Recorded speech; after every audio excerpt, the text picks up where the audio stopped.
संसद में आनंद आया था वो जो संविधान संशोधन आया, डिलिमिटेशन बिल, महिला आरक्षण को लागू करने के लिए सरकार जिसे ज़रूरी बता रही थी कि सीटें बढ़ाई जाएं, उस पर जो बहस चर्चा हुई ना, एक तो लंबे समय बाद हमने कायदे की एक चर्चा सुनी। अच्छा, तुम वॉल्यूम के साथ देखते हो? हाँ। क्यों, वैसे ही देखना पड़ेगा? नहीं, मैं म्यूट पे देखता हूँ। नहीं, मैं नॉर्मली म्यूट पे देखता हूँ, बट इस चर्चा में मैंने देखा कि यार 543 से 850 हो सकती हैं इस बिल से, तो इम्पोर्टेंट बिल है। तो मैंने 3-4 खास तौर से लोगों के भाषण पूरे सुने, प्रियंका गांधी के, प्रधानमंत्री का, फिर अमित शाह का जवाब, राहुल गांधी का भाषण, ये सुने।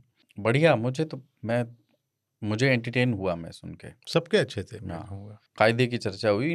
ये अच्छा, अब ना भाषण जब प्रियंका संसद में आ गई हैं तो अब एक ज़्यादा कंपैरिजन होगा कि राहुल की शैली क्या है बोलने की और प्रियंका की शैली क्या है। मुझे याद, प्रियंका जब बोल रही थी उनके हाथ में कागज़ था, वो पढ़ती हुई सी नहीं लग रही थी, हालांकि वो देख करके और रेफरेंस लेकर के पढ़ ही रही थी, पर उन्होंने बहुत अच्छी हिंदी में आदरणीय थोड़ा हर बहुत किसी को इम्प्रोवाइज करते हुए, और वो मुस्कुराती हैं। हाँ, है ना, थोड़ा कटाक्ष व्यंग्य भी होता है। उनके समय कोई सत्ता पक्ष की ओर से शोर शराबा नहीं हुआ कि ये नहीं बोल सकते, क्योंकि उनका गुस्सा नहीं दिखता, वो गुस्सा नहीं मुस्कुरा दिखता। करके राहुल जी जो है वो थोड़े एंग्री दिखते हैं, डोले दिखाने लगते हैं। हाँ।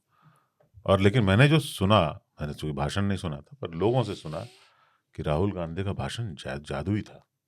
हाँ, उन्होंने कुछ मैजिशियन ऐसा कुछ, हाँ, बढ़िया भाषण था। एक राहुल ने अच्छा बोला कि जब प्रियंका के उस पर सारे लोग मुस्कुरा भी रहे थे, मोदी साहब भी, अमित शाह मुस्कुराए थे, तो अपनी प्रियंका गांधी ने ही कहा था कि देखिए अमित शाह जी बैठे हैं, मुस्कुरा रहे हैं, देखिए मुस्कुरा रहे हैं गृह मंत्री जी, सारी योजना बनाकर बैठे हैं, है ना। एक जो तरीका होता है, ये सारी योजना बनाकर बैठे हैं, और इनकी राजनीतिक कुटिलता पर अगर चाणक्य आज जीवित होते तो वो भी चौंक जाते। अब ये ऐसा क्रिटिसिज्म है जिसको आदमी मुस्कुरा के भी ले सकता है। नहीं, राहुल ने जो बोला ना कि मैंने और अमित शाह के हाँ, मामले में चाणक्य को इन्वोक करना जो है वो जाने जाते चाणक्य, उपलब्धि बहुत अच्छा था। तो बढ़िया रहा, बढ़िया, एंजॉय करी, देश भी एंजॉय कर रहा है। हाँ। पर 850 मुझे समझ में नहीं आया। क्यों 850 क्यों? ये क्या मिडिल क्लास मानसिकता है? तो कितने करना है? राउंड फिगर रखो, 1000 रखो। अरे इतना बड़ा देश है, 800 पूरे नहीं रहा है, 1000 से भाग देने में भी अच्छा रहता है। तो 543 तो और भी, हालांकि उसमें अपर लिमिट जो तक है वो 550 है। 5 सीटें हम सुरक्षित रखते हैं ना, पीओके के लिए और उसके लिए। हाँ, नहीं, मुझे लगता है कि इस देश को 1000 MP चाहिए। तो एक तो क्या होता है कि एक झटके में हर 5 साल के लिए आपने 1000 लोगों के रोजगार का सेट कर दिया, और उनके PA, PS, OSD, हाँ, वो होता है। दूसरा क्या होता है कि हर चुनाव में देखो 100-150 करोड़ खर्चा होता है MP के चुनाव में, मतलब एक आदमी के चुनने में टोटल 100-150 करोड़ उसका खर्चा हो जाता है। बाकी सब मिला के करो 200-250 करोड़ का एक कॉन्स्टिट्यूंसी का बजट है, तो 1000 का कितना हो गया?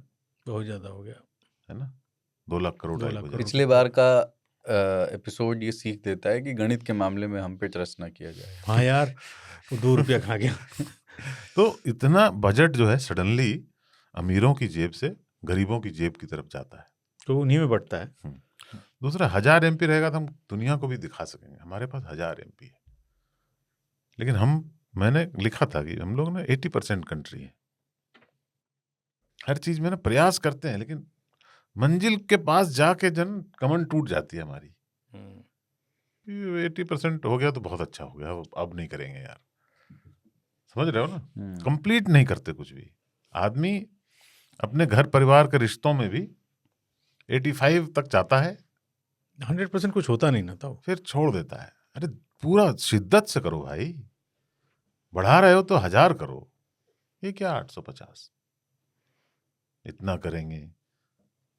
और क्या है कि देश में जो है हम 1000 MP का लोड तो ले ही सकते हो ना। हाँ, आराम से ले सकते। हाँ, आपकी इकोनॉमी क्या थी भैया जब 543 ऐश करते थे आपके टैक्स पर? अब तो इकोनॉमी देखो, इतना $4 ट्रिलियन इत्यादि इत्यादि बोल रहे हो, तो जरा इतना अफोर्ड नहीं कर सकते तो कुछ लोग जो है लाल बत्ती लगा के बढ़िया से घूमे काफिले में।